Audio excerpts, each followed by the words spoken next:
So I think you know this already. I'm a b-boy, and I was actually in San Francisco for a competition. Me and my buddy went over there. We stayed at a hotel, the Hilton, very nice spot, right in Chinatown. And then I see like these damn cars like driving around, and no one's in the front seat. So I'm like, what the hell is that? My boy goes, oh, that's a Waymo. I'm like, what's a Waymo? He's like, oh, it's an autonomous car. Basically, it just drives itself, and you could take it like a Uber. So at first, just like any human being, I'm skeptical. I'm like, this is crazy. Hell nah. I'm never jumping into this car. But if you see it in a large city like that and you see people jumping into the damn freaking thing, you get curious. We go to get some breakfast. So I look at my buddy and I'm like, bro, let's do it. Take the cab. Let's take the Waymo. Let's spend the $30. It's like, I don't know how much it was, but it was something around that price. Because I don't, it's an experience. If it's already in a city and it's existing, there's got to be some sort of safety to it, right? Yep. So, I download the app. You have to download the app, do the whole thing, like just like you do with Uber. Don't know what I signed. Just press accept to everything like I normally do. Pretty much probably signed my life away to him. Thank you, Waymo. Then it comes right in front, bro. Picks us up. I jump into the car. Bro, I'm going to tell you this much. I jumped into that car, and the way that it was driving, it felt like someone was in the car. Just you couldn't see them. And it's odd to me because as a person who has never seen that before, the comfort level that I had, obviously I showed you the video of it. The video, which I'm going to send to Max so you guys can probably see it yourselves as well. It was insanity, but I also felt very safe to the point where an old lady was crossing the street and she put her hand out. She felt safe enough because she didn't see anybody in the front. She knows these things exist in her neighborhood. She just zoomed on, walked right across the street with her hand up like, oh, thank you, Waymo ghost. I don't know what the hell. And she just kept walking, and then we kept moving. And I think that, from personal experience, being able to see this, obviously we live in a different time. I think if I was a kid and I would have seen this, I would have been more like, what the fuck? Especially like when I grew up in the 90s and the early 2000s and stuff like that, I probably would have been like, this is insane. But as in the times that we are now, is it really surprising? Not really. No, not with the advancement of exciting. Technology and the drive-by-wire features of the vehicles.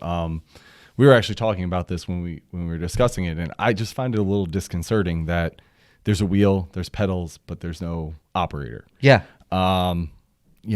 Obviously we have the system with it has a large LiDAR system. Yes, I saw this. It has a big camera system on top, right. LiDAR on the sides of the car, 6 cameras on each corner type thing.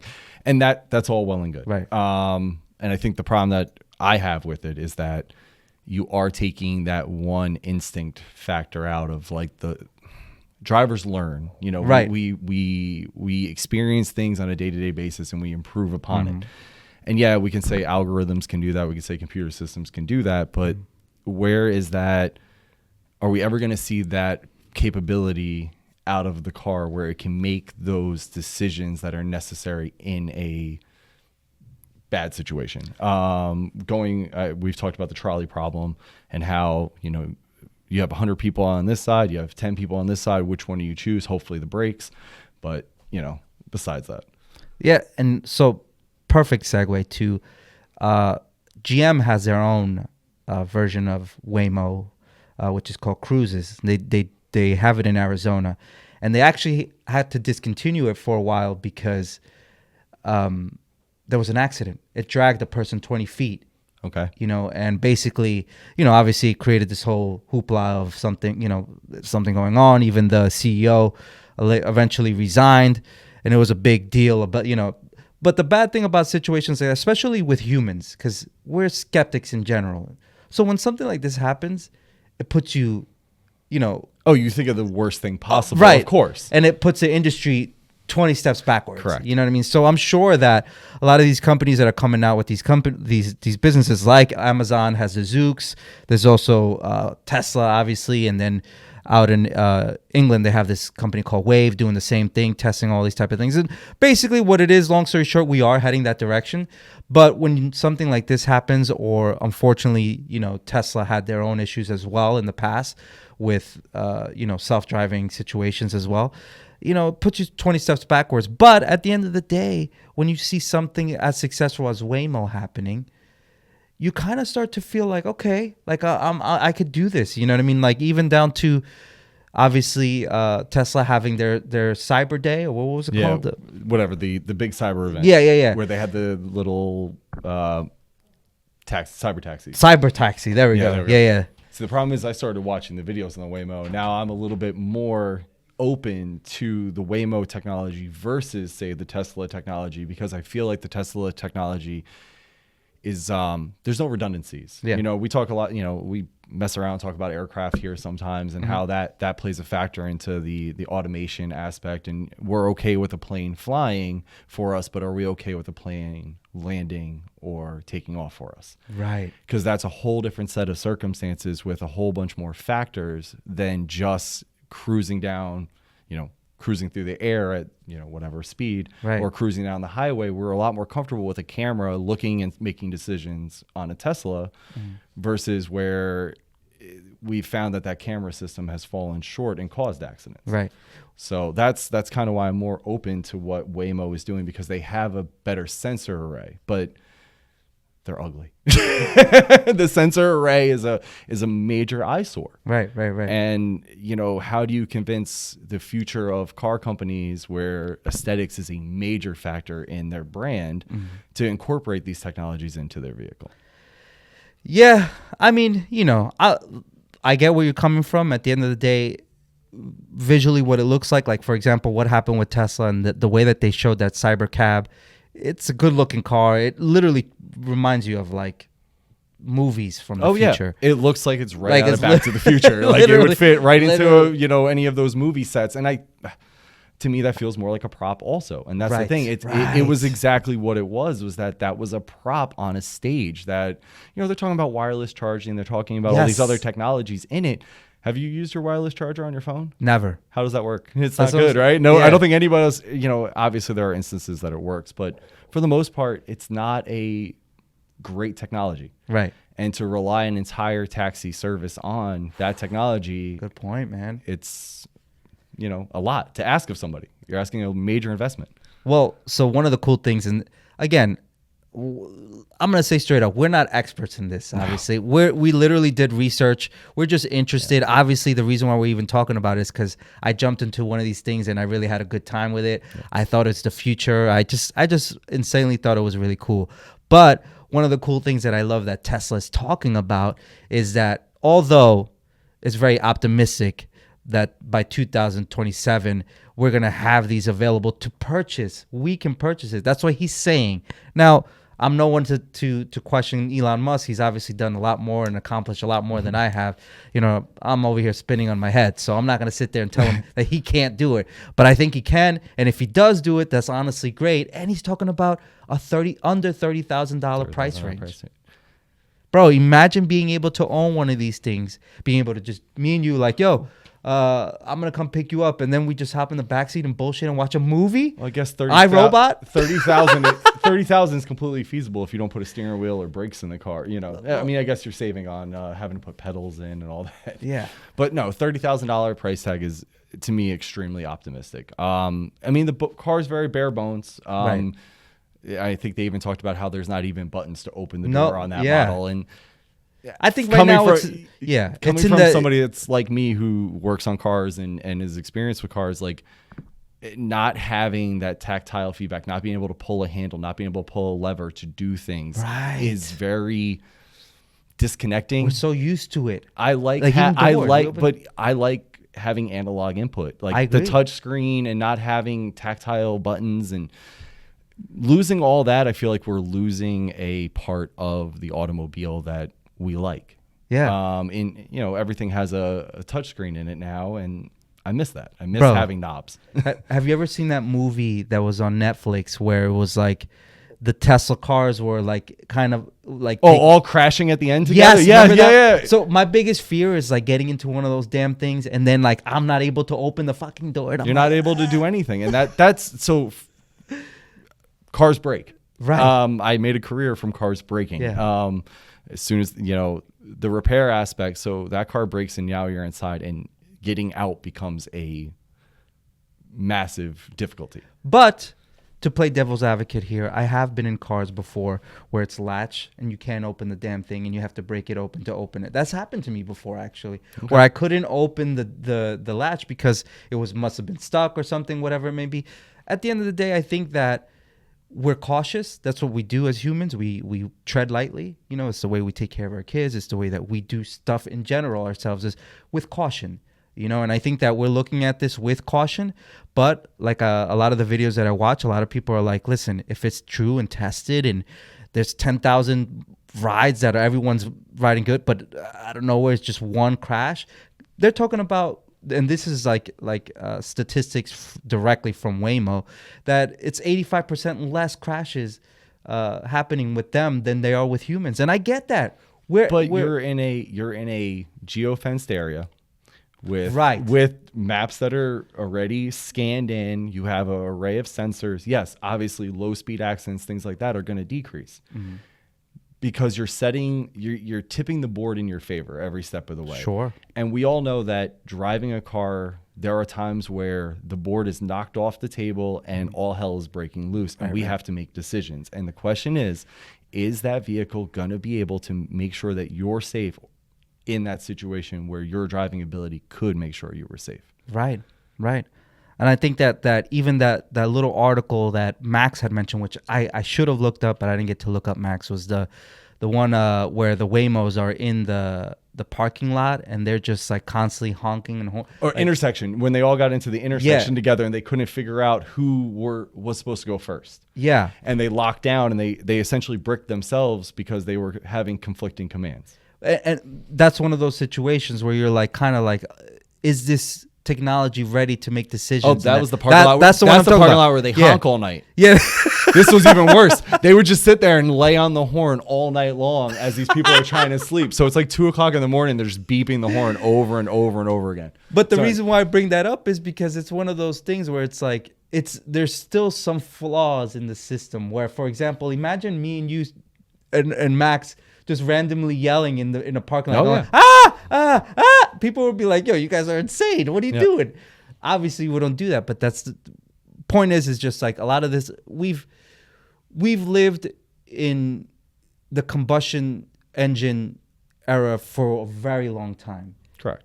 It's what we're used to. It's what we know, as a society, it's what we really know. So when technology like this comes in, of course, a lot of people, especially enthusiasts, especially people like us here at Koenig, who are enthusiasts, of course we're going to be skeptical. It's what we know. We know cars here, you know what I mean? So when something new comes to the door, we're obviously going to question it and ask, how does this work?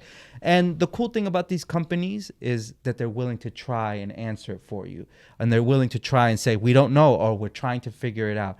And now that we're getting to the point where they're in our neighborhoods, and we're getting into them, it's nice to start slow. Oh yeah, go around a little bit, start small and scale up, and then scale up. Yeah, 100%. And we are seeing that. We're seeing the scale change, and it's just, when does that? I guess we have to see when the technology hits full maturity. Right. Is there going to be a place where we have room for the taxi cabs that are controlled by the computer? We're going to have space for the person that still wants to drive their car and enjoy it and get out there and be behind the wheel? Or are we going to run into a situation where we're being taken out of the equation? And that's the scary part, is as an enthusiast for automobiles, like, to me, the car not having a steering, like that is not comfortable to me. I don't like getting into a driver's seat where there's no steering wheel. I want to drive a car. I want to be that person 100%. Who's in control of it. So I struggle with the technology aspect of this. See, and this is how I see it, because I look at things as an optimist always. I think that a person getting behind a wheel and driving their car can exist as well as this can. I hope so. I mean, that's the goal, right? Yeah. I think a lot of people always look at it as an A and B situation. Oh, there's A or B. Nah, bro. There's also C, D, E, F. You know what I mean? Like, the sky's the limit. You know, I think that there's many ways that we can do this, even down to the point where, you know, we were discussing this before, where, like, obviously automated driving and racing is obviously, you know, crazy. But I find the automated racing as boring because you're making you have a video game running itself over and over again. To me, that's 100%. Not exciting because you've taken the human competitive nature out of it. 100%. So that's a whole different level. I agree with that. Yeah, but I'm just saying in general, the way that my argument was, many facets could exist. You know, does it necessarily mean that we're gonna be something that we're involved with all the time? I don't know. But at the end of the day, even these cars need wheels. You know what I'm saying? So we're all right. You can hear Max laughing through the wall. Yeah, but you know, to kind of conclude it, you know, when I was in that thing, man, I really had a good time. I honestly, genuinely felt very safe. I hope that down the line we get it in New York, because right now it's all West Coast. I know that right now it's only San Francisco. I think Austin has it, Phoenix. I know why they're all in these areas. Oh, yeah. There we go. The weather. Dropping bars. It's the weather. Ah. So they can't drive when it's inclement weather, or they think. So the problem is they haven't fully let the public know on some of the circumstances of why the cars can't operate during certain conditions. Right. So I'm going to guess weather obviously will play havoc on the sensors, things like that, can interfere with the ability to see. So they're obviously going to be in locations where the weather is optimal for their testing. Makes sense to me. Yep. You know, I think that's the one thing about, and we know this living in New York, especially when the snow hits and salt on every camera. You're not seeing anything. You don't want Waymo doing donuts. Well, maybe we do want Waymo doing donuts. You know what I mean? I don't know. But yeah, man, I think it's an, you know, an optimistic thing. I think it's very cool. I've always been into sci-fi, so seeing it come to life in front of my face, sometimes I feel like I'm living outside of myself, because I'm like, damn, man, we're moving way faster than I assumed we would. You know, I genuinely, as a kid, not even having a phone, you know. Having the early invention of cell phone all the way up, or, you know, had the house phone all the way up to now self-driving cars. Bro, I remember when I was a kid, like, I used to have it didn't work. I was so young. I had a beeper, and I thought it was the coolest shit in the world. I was like, yo, I got a beeper. Didn't call anybody. It wasn't like anybody could beat me or whatever the hell you call it. Beep you. Beep I think that's the page you. Page you. There we go. Page you. Oh my god, look at that. Oh, Razor. Phone. The Razor. That was the phone. Bro, my favorite. See, where'd you grow up again? Everywhere. Okay, so here in New York, Nextel was a big thing. Oh yeah, where you would like chirp people. Chirp. Yep. Yo, what's up, bro? Like, that was the biggest thing when I was a kid. Nextel, you know? Where you at? And then obviously Sidekicks and all that. Yeah. But anyway. I think that seeing it progress from that to where we are now, where it's like literally my cell phone is I have it right here, bro. Like, it's with me all the time. It's my point of contact. I always think to myself, I'm like, if these kids don't have a cell phone, the ones that grew up that don't know any difference, what would they do? Would they go insane? Would our world collapse? I honestly think it would, bro. You know? Well, I see the phone as, you know, back to technology since we're on the subject. It's a multi-tool. It's the modern multi-tool. It has, you know, access to everything you need, information, so on and so forth. Light, you have flashlight, camera for documentation purposes. It's the modern multi-tool. Bro, so if I want to know about anything, I could pull out my phone and learn about it. And that's why, like, that's why I'm to the point where I can trust a car to guide me the right way, because I can honestly get information how I want it, anytime I want it, you know? So of course I'm going to believe that a car can have an algorithm that feeds them information. Like, even though I don't know what the hell, I'm not an engineer. I don't know what the hell it's all about, but I can understand it because literally I have this machine right in front of me that can tell me anything I want to know. So of course there's people much smarter than me out there that are creating things and building things that honestly I could trust. If I could trust this damn phone being on my hip all the time, I could trust a car taking me from A to B. Now, am I going to trust a car to take me from New York to California today? No. But for me to go on a 10-minute ride, I'm down, bro. Yeah, as long You as know? you're in that small bubble, until they scale it up. Yeah. You know, the comfort level's there, and I think that was the point of them keeping it small scale too. Is that the bigger it is, the more factors that you have for something to go wrong. And I think Waymo's been very, you know, the one thing I can speak to them, they've been very smart about their approach. Right. By not outpacing their scale, not outpacing their technology. And I think that's where Tesla kind of has fallen short, is that they constantly, I feel like, outpace their technology in hopes that they'll get to that milestone, versus where Waymo is using proven technologies, implementing them in the most efficient way possible, and making a product. Right. Yeah, man. So Listen, you sold me, bro. I was already sold. you were already sold. You Am got I me selling you? you got me a little bit closer. I don't know how much closer. I might have to jump in the driver's seat as it drives, but we're getting closer. You know what the cool thing is too? We were me and my buddy were in the car, and it gives you choices to play music. I think it has its own like playlist first, but I think you can play your own music if you want to. I just did. It was the ride was so short that we didn't really go look into it.